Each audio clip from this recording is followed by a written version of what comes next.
खरंच कमळी चौथी लेक म्हणूनच आली आहे कृष्णाई. मी येऊन त्यांना मदत करते आणि इंदुराणीला धडा शिकवते. तर त्यासाठी मी आले. आणि साष्टांग नमस्कार घालत ती तो गड चढली होती. सो त्या दरम्यान ही दुखापत झाली आहे. मधल्यामध्ये माझं मरण होतं की आता हिला सांगू, हिचं ऐकू की तिचं ऐकू. पण शेवटी मी सांगते गौरीला फोन करून की असं असं झालंय. मग गौरी येते. की आम्ही तिघी बहिणी आहे, त्याच्यामुळे आमचं असंच आहे की एखादी गोष्ट आवडली तर आम्ही हक्काने तेवढी मागतो आणि मग मी पण तिला देते. मग तो पाऊच मी तिला देणार आहे. हॅलो नमस्कार फ्रेंड्स, मी मज्जाची नीलम कृष्णाईच्या लेकी या मालिकेच्या सेटवर आली आहे. पण इथे मला अचानक कमळी भेटली आहे. खरं ते इथे काय करते? कारण मी चौथी लेक आहे कृष्णाईची. येस पण कसं स्वागत झालंय खरं तर, कमळी आली आणि नेमकं काय सिक्वेन्स आहे हे सगळं जाणून घ्यायचं आहे. सो कोण सांगणार आहे आता यातलं? माझी हालत अशी असताना मी स्वागत केलेलं आहे कमळीचं. सगळ्यांनी खूप छान वेलकम केलेलं आहे माझं. आणि ते कृष्णाई जरा संकटात आल्यामुळे त्यांना साथ देण्यासाठी, त्यांच्या मागे खंबीरपणे उभं राहण्यासाठी त्यांची गौरी तर आता नाही आहे, काही कामानिमित्ताने गौरी बाहेर असल्यामुळे मी येऊन त्यांना मदत करते आणि इंदुराणीला धडा शिकवते. तर त्यासाठी मी आले. म्हणजे इंदुराणीला धडा शिकवायचं हे तुम्ही सगळ्यांनी ठरवूनच ठेवलंय आधीपासून. पण हे जी दुखापत झाली ही नेमकी कशी झाली आणि चिडवणं होतं या दोघींकडनं तुला?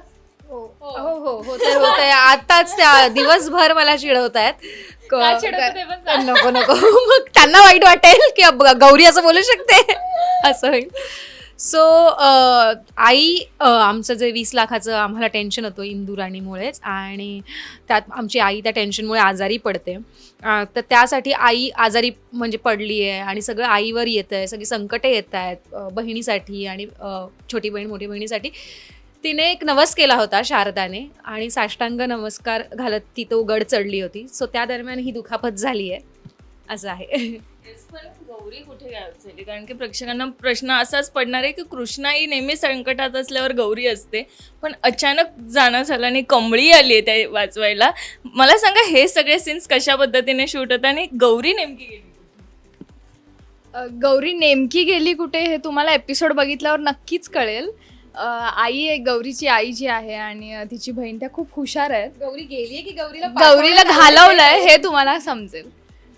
पण मला सांग की निवेदिता ताईंसोबत काम करणं हे प्रत्येकाचं ड्रीम असतं आणि आत्ता ते कुठे पूर्ण झालंय. किती छान वाटतं त्यांच्यासोबत शूट करताना. नाही, खूप छान वाटतंय. कारण ताई इतक्या सिनियर आहेत आणि त्या इतकं कमालीचं काम त्यांनी, इतके आयकॉनिक फिल्म्स केलेल्या आहेत, आयकॉनिक सगळीच कामं केलेली आहेत. त्याच्यामुळे प्रत्येकालाच खूप भारी वाटतं त्यांच्यासोबत काम करताना. ह्यांची मालिका जेव्हा स्टार्टिंगला, तेव्हाच मी त्यांच्यासोबत काम केलं होतं. इंटिग्रेशनचा एक सीन होता, तेव्हाच मी पहिल्यांदा त्यांना भेटले आणि खूप छान त्या आहेत. एकदम अशा क्यूट आहेत त्या, खूपच छान आणि वेलकमिंग आहेत. म्हणजे सगळेच वेलकमिंग आहे. पण ताईंकडून ते मला खूप छान वाटलं. म्हणजे त्या प्रॉपर कृष्णाईच आहेत, त्या आईसारखंच ट्रीट करतात सगळ्यांना. खरं तर या सेटवर आल्यावर ना प्रत्येक वेळेस हे छान वाटतं की सगळेजण आपल्याला ग्रेट करतात आणि म्हणून इथे यायला पण मजा येते, जशी तुमच्या सेटवरही येते. पण आता कमळी आल्यावर मला सांग, तुझं काय पाऊल असणार आहे? नेमकं काय सुरू आहे आता?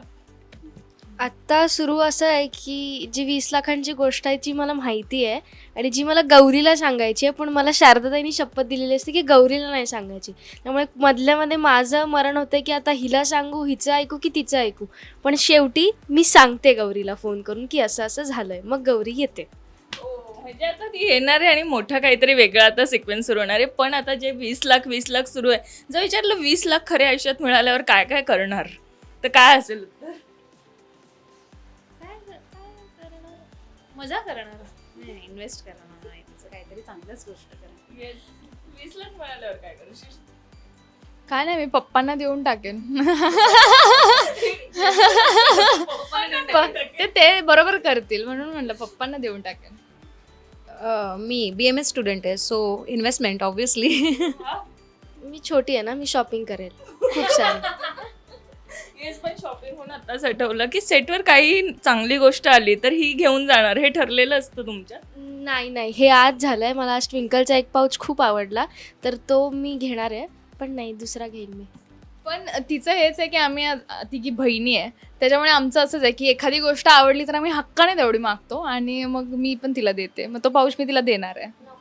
पण या अशा किस्से ऐकून बहिणीची किती आठवण येते. तिच्यासोबतचे असे तुझंही होतं की हे मला आवडलं आणि हे मला हवंच आहे. हो यार होतं. माझी तर मोठी ताई आहे आणि आमच्यात म्हणजे कपड्यांच्या बाबतीत होत नाही कारण की ती मोठी असल्यामुळे ते एक शेअरिंग होत नाही. पण बाकी काही गोष्टी असतील तर त्या हमखास होत्याच. म्हणजे ज्वेलरीपासून बाकी सगळ्या गोष्टी मी घेऊन येते इकडे. डायरेक्ट तिला सांगत आहे ना मी इथे घेऊन आले ठाण्यात, तू तिकडे शोधत बस, सांगतच नाही. Yes, पण आता हे एक महासंगम हा घडून येतोय. सो प्रेक्षकांना काय सांगायला आवडणार आहे की नेमकं काय काय त्यांना बघायला मिळेल? नाही त्यांना खूप मजा येणार आहे. म्हणजे खरंच कमळी चौथी लेक म्हणूनच आली आहे कृष्णाईची आणि त्या प्रकारेच सगळ्या गोष्टी घडणार आहेत आणि तुम्हाला खरंच मजा येईल बघायला. इंदुराणीसोबत काय होते ते बघाच तुम्ही. मराठी मनोरंजन सृष्टीमधील मालिका, चित्रपट, नाटक तसेच कलाकारांबद्दलच्या नवीन अपडेट्स जाणून घेण्यासाठी नक्की सबस्क्राईब करा इट्स मज्जा मराठी या आपल्या नवीन यूट्यूब चॅनलला.